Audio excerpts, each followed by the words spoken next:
కూడా పుణ్యకరమైనటువంటివే.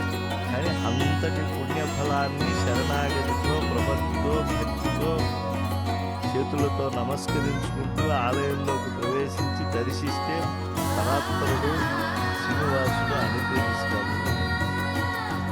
గౌరవ ముఖ్యమంత్రి వర్యులు ధ్వజస్తంభం దగ్గరికి వచ్చారు. గౌరవ జీవస్సముచ్యతే ఆ ముందున్నటువంటి ఆ బలిపీఠానికి నమస్కరిస్తూ, అలాగే ఆలయంలో దేనిపైన గరుడుని ఉంచి అన్ని ఉత్సవాలకు, ప్రధానంగా బ్రహ్మోత్సవాలకు సకల దేవతలను, సిద్ధులను, సాక్షులను, యతీశ్వరులను అందరినీ కూడా ఆహ్వానించడం జరుగుతుంది.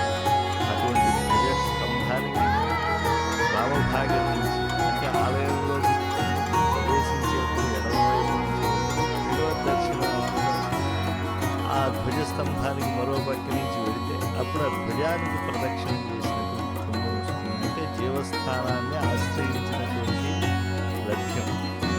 అటువంటి ఆ భగవద్ దర్శనానికి సకుటుంబంతో గౌరవ ముఖ్యమంత్రులు ఆంధ్రప్రదేశ్ శ్రీ నారా చంద్రబాబు నాయుడు గారు ప్రవేశించి వెండివాటి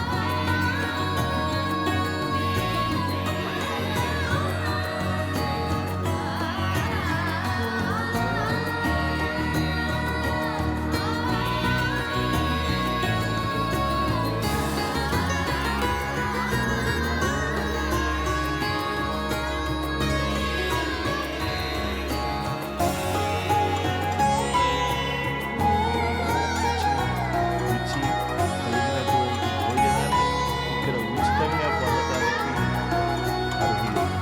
ఇందులో ఒకరికి ప్రధానమైనటువంటి వారికి ఎంతోసేపు ఎదురు చూసి స్వామి సందర్శనం అయిన తర్వాత ఆ స్వామి మహిమన్నే ఒకరికొకరు చెప్పుకుంటూ పరవశించి ఇసుక పాత్ర వలె అందరికీ తరగినటువంటి వారి అనుభూతులు పరస్పరం అందించుకుంటూ ఆ తర్వాత మాతృశ్రీ వేంగమాంబ అన్నదాన సంఘానికి వచ్చి ఈ అన్నప్రసాద కేంద్రంలో భోజనాన్ని స్వీకరించడం చేస్తూ ఉన్నప్పటికీ కూడా అక్కడ ఉపాహారం స్వీకరించిన లేదా ఆహారాన్ని స్వీకరించిన మనసులో శ్రీనివాసుడు దివ్య మంగళం దర్శించినటువంటి తన్మయత్వంతోనే పులకించుకుంటుంది.